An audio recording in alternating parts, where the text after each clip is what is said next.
there's a story. Can I have the Daily Monitor? You had just, no. There's a story in here, and it has your byline, Kadaga's 36 years in political spotlight. Yesterday, as this particular election got underway, there was hope, especially within the circles in Busoga, that something could be retrieved out of the jaws of defeat. I don't know whether it was misinformed optimism on the part of Kadaga's supporters. What we saw at the NEC meeting on Saturday at State House rather spoke of what would happen later. I do not know why, when politicians see writings on the wall, they mistake them for scribblings of madmen. I don't know whether whether they were saying madmen speaking or something. You know, in such an election like the NRM is having right now, where you gather delegates, bring them into one place, and have them to decide in one night, is something that you might look at from both sides of the coin. That probably someone can just make an overturn in just a night, finds the delegates in one place and takes advantage of that, and can use money, because money has been exchanging hands, or can use just that very convincing language to change things, which I don't actually see in this particular election that happened, especially between the Honorable Kadaga and the Right Honorable Anita Mong. I think we who have been on the ground, who have been listening so much about on the reverberations that have been coming from the ground, what happened is exactly what we were hearing, and there were never scribblings of madmen. There were real scribblings of people of sane mind and voice. I think the Honorable Kadaga sometimes wants to stretch an extra mile. When I was coming in studio with my nephew here, I was telling him that for me, I feel Why is Chris laughing? Chris, this is my nephew. Okay, all right. There's no doubt about it. So I was telling him that maybe sometimes politicians need to read between the lines. And like I've always said, if you are the worst dancer, then you should be the one who doesn't know when and when not to leave the stage. Every dancer knows when and when not to leave the stage. And indeed, off air we alluded to the fact that when the Honorable Right Honorable Kadaga lost the speakership in 2021, anyone who read the political climate at that time should have advised the good Honorable to remain in back door and not bring her head into this very active politics. She was during the SEC meeting that you've alluded to, she said she was humiliated publicly, but I don't know the kind and level of humiliation this can be, where a Honorable Kadaga who commanded a lot of respect, a lot of political acumen and stuff, now can only settle down for a 7% against 92. That is the biggest humiliation you can get in politics. But yet you would have salvaged your image by probably reading into the deeper waters of politics and pull out. I like people like Mike Mukula, who read the even on the last minute, they read that, man, this is a mudslide coming, and then they step on the podium and step down. Anyone would have thought that sane political minds should do the same. I'm not saying that the Honorable Kadaga is not sane. She is very sane. One of the best politicians I've met. In fact, one of the best speakers I have interacted with in my age and time of politics, but also in my life as a person. So she will probably go back to Busoga saying, yes, I put up a fight, a good fight, lost at the end with a very huge margin. But she has always been there to try and survive another day in politics.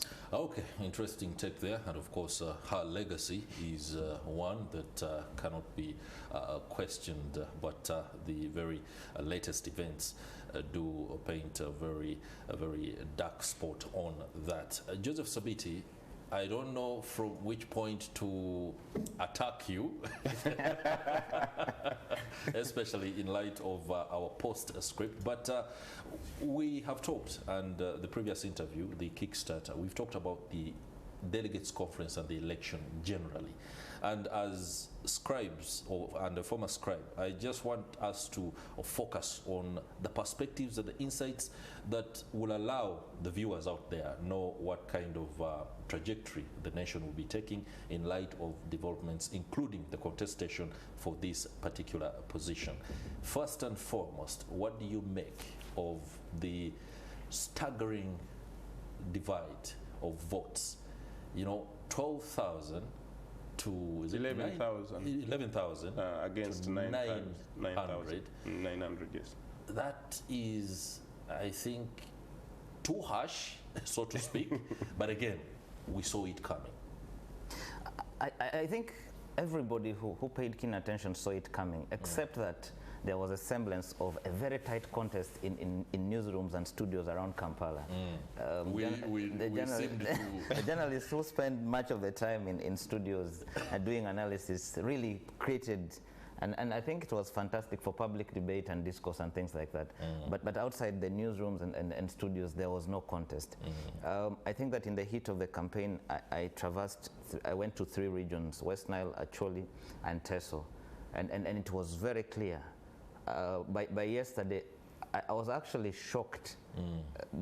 I had 2 surprises in the numbers. One is that the speaker was not able to get 50% in Kamuli. That was the surprise.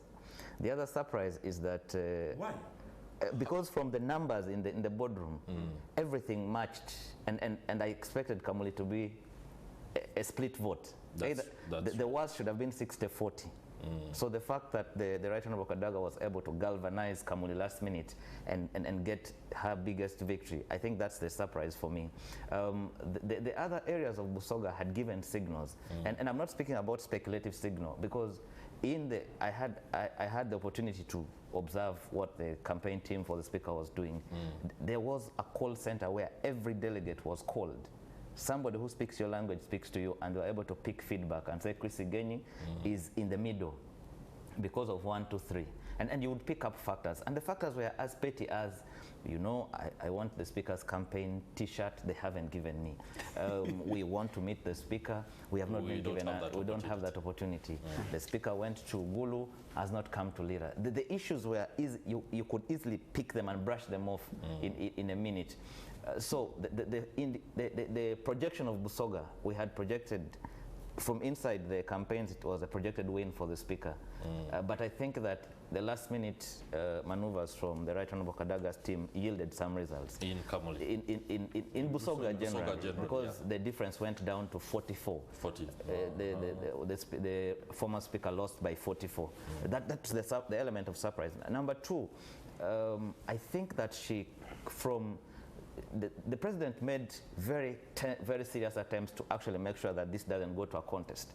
The last meeting being at 10 a.m. on the eve of polling, where she met both candidates. And you know, she said, look, I am the chairman of the party, I have the opportunity to appoint, to second one of you to say. One of you as a nominee. Yes, as a nominee, and you will still be in equal privileges and probably equal powers, especially if you have the clout of a former speaker.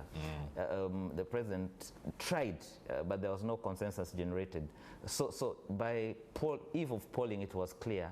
And I think that those who missed the signpost clearly probably banked on the former speaker's political stature in the past.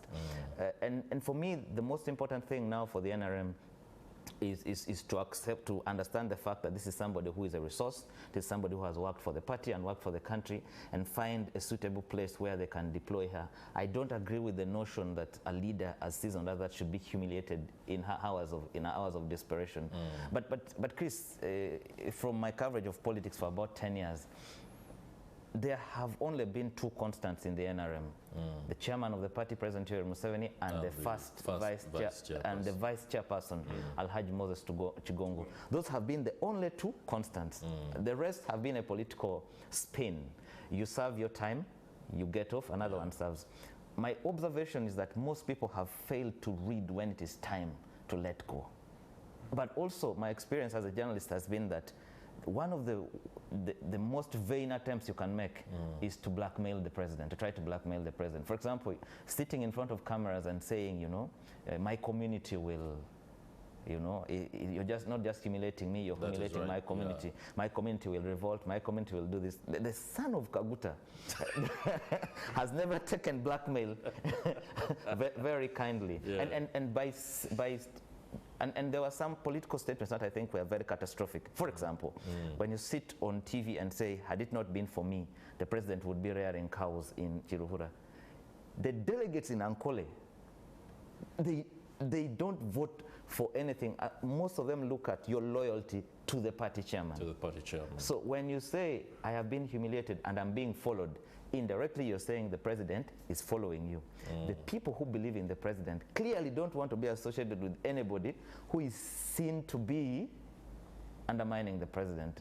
So there were some tactical errors there, but I strongly believe in my analysis that the Right Honorable Kadaga believed was banking on a technical knockout. She believed that she would push and the speaker would be asked to step down from the race, something which she did not achieve. So the signal was there.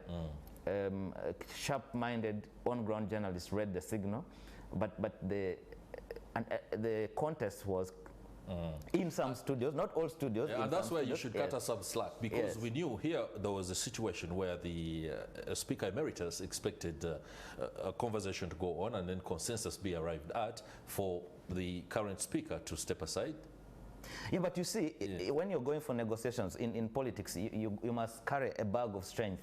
That, look, I have done the numbers, I project to be at 75%. I also bring this and this on table.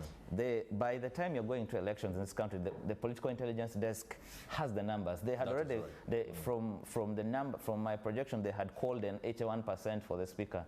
About 1 month to the polls, the intelligence was placing it at 81%.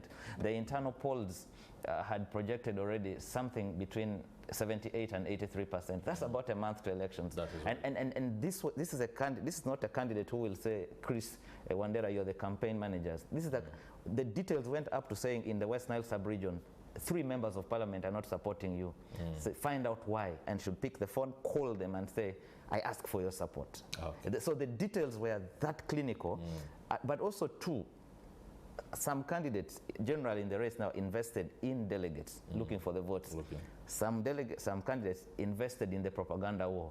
They looked for all the people with big followings online and quoted them and bankrolled them, and they were speaking and posting online, and so they created a semblance of competition which actually didn't exist. The only surprise though, Chris, yesterday for me was the loss of Moses Karangwa, because until the last minute I thought he had it in the bag.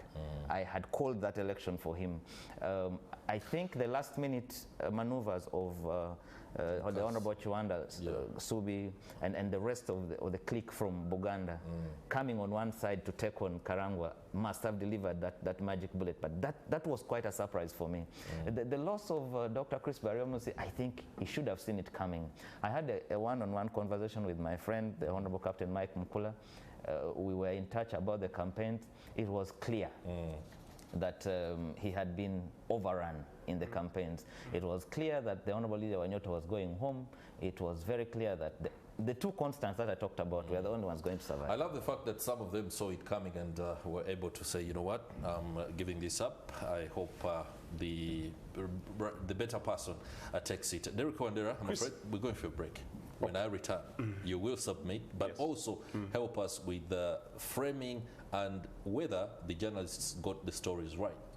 especially when it comes to the narratives that come through from the various camps. Objective reporting is something that many will perhaps find themselves questioning and going back to the board in order to improve. Let's go for a break. This conversation does continue. Stay with us.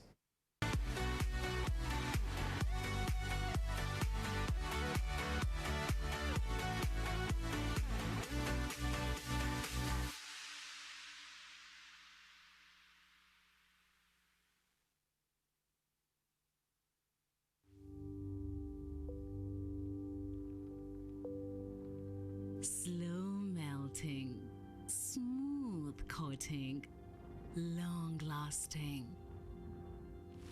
Taste the that wins.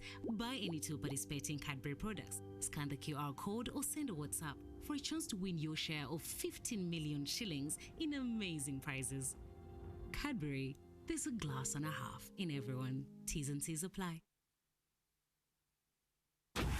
Watch movies, catch up on the latest news, stream your favorite film, and so much more every week for only 4,000 shillings with a 10 GB data bundle, plus all your local live TVs and radios as you rewind, record, pause, and play again. Has power gone or you're traveling? No worries. The YoTV Channels app has got you sorted. And guess what? With our daily Jaribu, you get 10 minutes free streaming every single day. It's first, it's fun, and it's the cheapest way to stay entertained. Anytime, anywhere. Download the YoTV Channels app now and jump onto non-stop entertainment.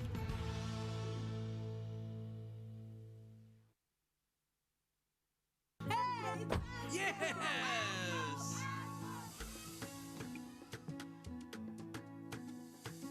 Everyone has a dream of owning a house this year. It's your turn to Joga 2025 with ABSA. Switch to ABSA and make your dream a reality by applying for the ABSA Home Loan. Call 0800 222 333 and let's get started. ABSA, your story matters. On the next episode... What's with the attitude? Are you right? Not really. I'm just wondering how you can afford to sleep and even dream, yet you know that Rukia did not come home last night. She's an adult. It's just that I can't explain it over the phone. Can you please come over? I need to talk to you in person. It's urgent, please.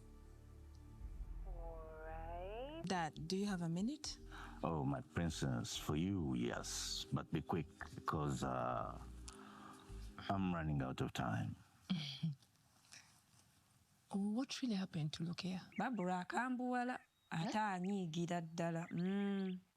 Kakati olabye okwegana abaana nga mutya mulabye mukweka abaana abasajja abaana oba oli wanzaala 3 oba 4 yogera nti nazaalako.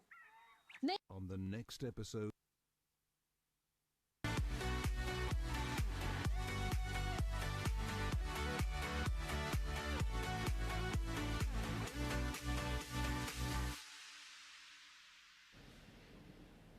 Welcome back. I'm glad you're still with us. It's Postscript, and we're looking at NRM Decides 2025. The aftermath of the National Delegates Conference. Of course, we know the climax is today, and there could be some, I don't know whether to describe it as a change of the script, but largely it's pretty much set. There is a contestation on the position of Vice Chairperson Western.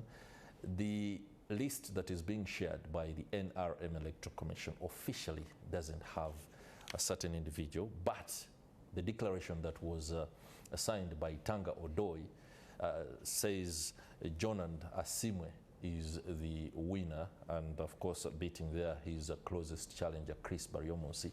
I'm at pains to understand exactly why this is an anomaly right now. We need a bit of clarity on that from Tanga Odoi, but also the Secretariat. As we went into the break, Derrick Wandera, I was concerned at something that Joseph Sabiiti put forward, that many in the newsrooms were busy trying to basically paint the picture that it was a do-or-die between Rebecca Kadaga and Anita Among, yet actually on the ground it was pretty obvious that Anita Among was ahead. But the reportage can come in many ways on account of what is behind the scenes, and we know that if, for example, you to take the cases of other candidates expecting others to step down for them, it is a modus operandi within the national resistance movement, and I think it's what Kadaga expected. And that is why, for us, despite the fact that the ground could have shown that Anita Among was ahead, the contest was still on, because it could have happened at any one time. A concession could have happened. What's your take on that? We can excuse my nephew because now he has stepped out of the newsroom and he looks at it using different lenses. Okay. There are so many pointers. When we went into the 2021 elections, there were very big pragmatic signs that showed a semblance of rift between the president and then Speaker of Parliament, now who is former Speaker. And we saw the winds of maybe a squabble whirling around the political divide. And in that contestation, the opposition read it so fast and went to the field with all that. And I can tell you, in the entire Busoga, if he didn't have any manifesto, the biggest opposition politician used the Kadaga card. And the Kadaga card, in my view, paid off, because out of the 11 districts, President Museveni got a very small margin win in only 2. And that was Buyende and Namutumba. The rest went to the Honorable Chagulanyi. So when the Right Honorable the Right Honorable Kadaga comes and talks about the fact that the squabbles do not leave the NRM the same, especially in the community that she comes from, should not be taken for granted, in my view. I know as a politician that he is, President Museveni would not accept that kind of conversation to go on, because in one, it portrays a different picture in the public, but also he would want to cover up some of those. But reality on ground is actually what the Honorable Kadaga was talking about. I've been in Busoga. I studied in Busoga sub-region. I was in Kamuli. I have been in Kamuli, stayed there, and I have followed Honorable Kadaga in that area. And trust you me, she has gained her voice there. Probably it might be waning and should soon wane, but if she talks about her community, people who believe in her, there is certainly a big reason for NRM to worry about this particular sub-region when it comes to the coming election. And this is one of the most populated parts of the country, and you do not want to lose the voice of the Busoga sub-region when you're going into a very huge election that we are entering into for President Museveni to galvanize your support. When you have to go to, I know there's going to be a huge change within the eastern, especially the deeper eastern of the Teso, Karamoja and stuff. There is going to be a huge change because of the very huge hand of the Speaker of Parliament right now, and probably the north. But you want to galvanize as much as you can, especially when you're fighting with the central, and then galvanize Busoga before you cross to maybe to the west. For me, the president and the entire NRM should sit in one room and discuss the Busoga question post the Kadaga era. And it should be a genuine conversation that should happen in one room where they bring and find consensus on how to, like Joseph says, to accommodate the Honorable Kadaga in a place where she feels comfortable and respected, because now what she's fighting for is her respect when she comes out. Keeping the legacy intact. Yes, I've been in this party for this long time, and I need my flowers and things like that. Yes, those flowers should be given to her. And they might not be in kind of a position like a speakership and stuff like that. I mean, she has served her time, to be honest, and she needs to maybe return home. I hope those flowers get to be fresh. No, but if I can have a quick response. Please. I agree with Derrick on one thing, that one, it will be a silly mind to dismiss Right Honorable Kadaga's stature, support levels, and influence in the politics of Busoga. That's given to her. But let's look at two quick facts. You cannot front your community at a time when in the previous election, the president was flawed, not just in your community, but in your district and in the polling station where you voted from. Yeah. So you were a sitting speaker and second national vice chairperson of the party, but the president was beaten in your sub-region, in your district, and in your polling station. That's not a bag you bring at the negotiation table to say that, no, look at this. Number two, the NRM already probably maneuvered how to get the numbers without. In the last election, they got the win without Busoga. Number two, I think that many of the people in the NRM have over times tried to assume that they are unequal to President Museveni. There was something very interesting I observed at Kololo yesterday. You know, the delegates would get rowdy here and there, but every time the president stood up and went to the microphone, you would see the attention the whole place gives to him. That party has basically is resting. That could be attributed to protocol. He's the president. Yeah, of course. The moment I am saying. Where would there be chaos when he's speaking? Let me make my point. Yeah. The man is in firm charge of the party. Okay. Firm and firm charge of the party. Therefore, it is a very strategic blunder to assume that you are unequal to him. Very many who have tried have ended up realizing that they are actually not. When we were covering the Go Forward movement with my friend Wandera here, we did what was done in this contest with this uncle of mine.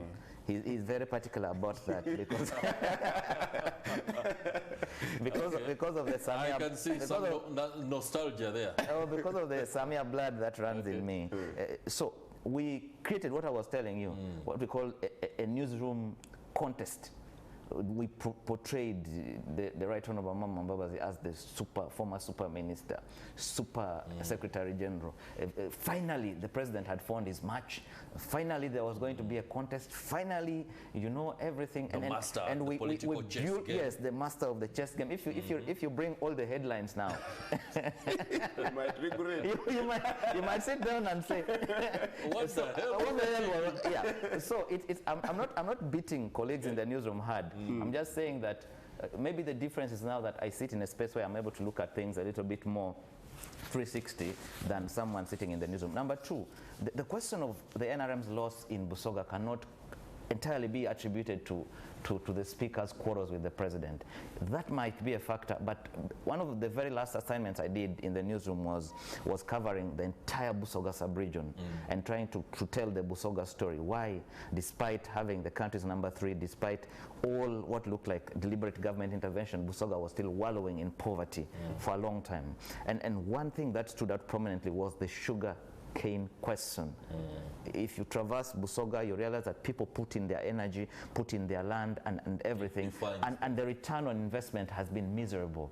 The question of permits, you know, you plant 10 acres and then the factory says you will only sell 1 acre to me. Yeah, I'm giving you a permit for 1 acre, but also too, because of surplus in supply, the sugar cane prices went extremely low.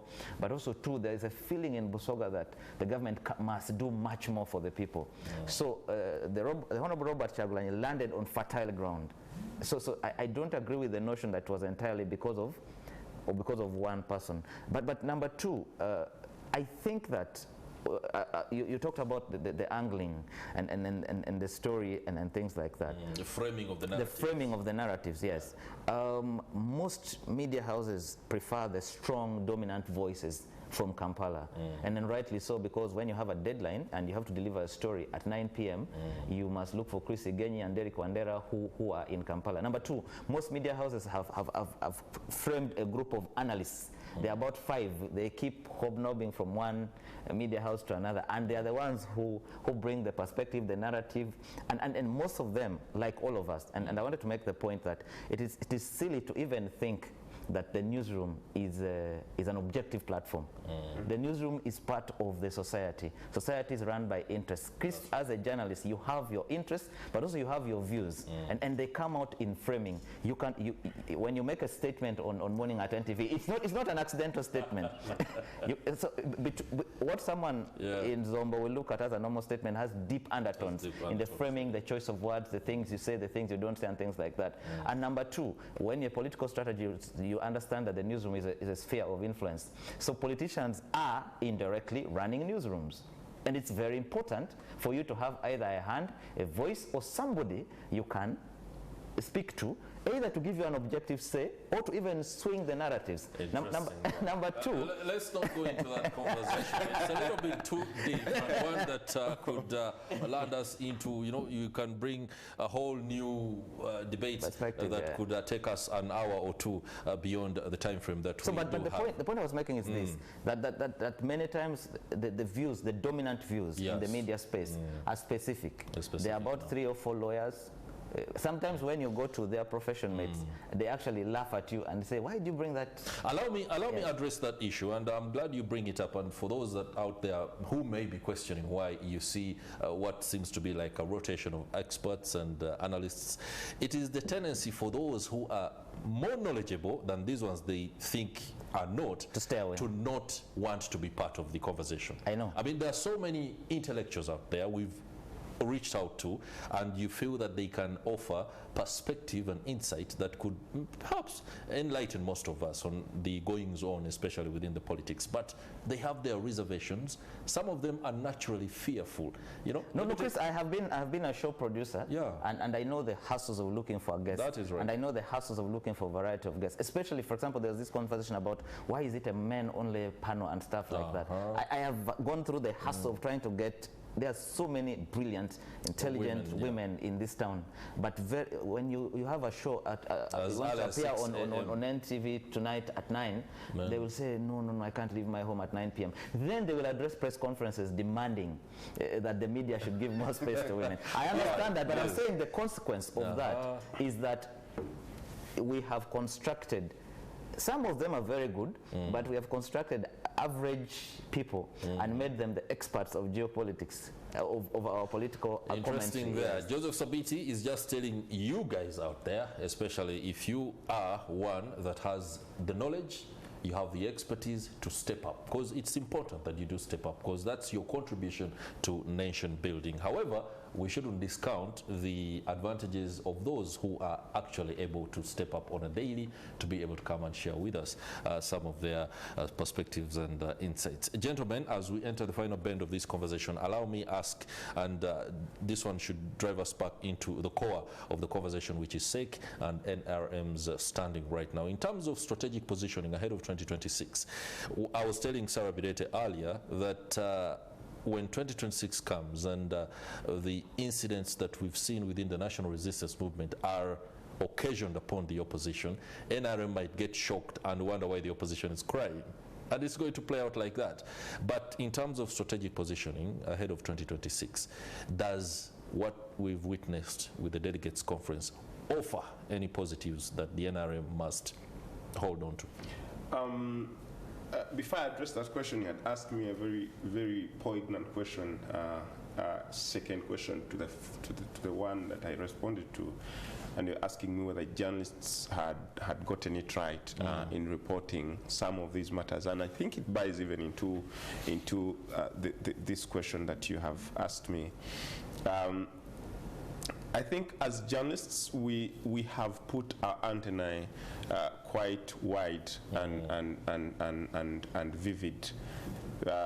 We also acknowledge the fact that we get it wrong sometimes, and just like we are human beings, but in most cases we strive to make sure that we get it right. the question of the strategic positioning in terms of what has happened in the NRM in this election vis-a-vis what's going to happen in the general election, you would look at it from different perspectives, especially the kind of activities, the kind of chaos that has been exhibited within the NRM election, even the yesterday, even on Tuesday night. Very many videos have come out, and you would see people punching themselves through the night, punching the night away, and you know, carrying themselves, and on most occasions you would see the president kept in Kololo up to around 2 a.m. or thereabout. That just shows you how important it is very important to him. But that did not stop the side events. How people feasted on themselves. Trust you me. No, people feasted. Most of the videos, you know, are for the previous day. Especially the youth elections and the leagues. Yes. There was nobody who dared raise their hand in that space when the president was there. How do you try? I mean, when the son of Kaguta is seated there, you're going to fight in the NRM process. For me, what I can tell you is it doesn't augur well. It doesn't augur well. We've seen these. I mean, these things happening when the son of Kaguta is just a few meters away. When he came to the NRM secretariat bringing back his papers, we saw what happened on the streets and stuff like that. So there is nothing new. There is nothing new under the sun that we haven't seen. But for me, I was just thinking, like the question you asked, if this was put onto the opposition, how many opposition members would be in prison right now? How many would be arraigned before the courts of law, disturbing the peace, being a nuisance? And I mean, by now we would be counting thousands and thousands of opposition politicians or supporters in prison. But I mean, try to go around. People fought, people carried chairs and beat themselves, people did all the, and Kololo turned out to be a battlefield. A battlefield of not just politics, a battlefield of real fists. And thankfully, my nephew was not around some of those nights. He was in Serena or Africana sleeping. But the people beat themselves up. People carried themselves. Yeah, but you're in front of security, SFC, security, police. And you go to any police station in this town and ask who has been arrested. Who is in? No one. And that shows you the kind of country in which we are. And it scares me. It scares me so much, especially as a journalist, that you can go for a very simple election in Kawempe and have journalists flogged, very many opposition politicians and supporters arrested and stuff like that, but come to a place where it's just a room and only about 20,000 people there, and everyone is beating. They beat up a minister. Jim. Interesting. You know? A general. A general. And no one is arrested, for crying out loud. A minister, a sitting minister, no one is arrested.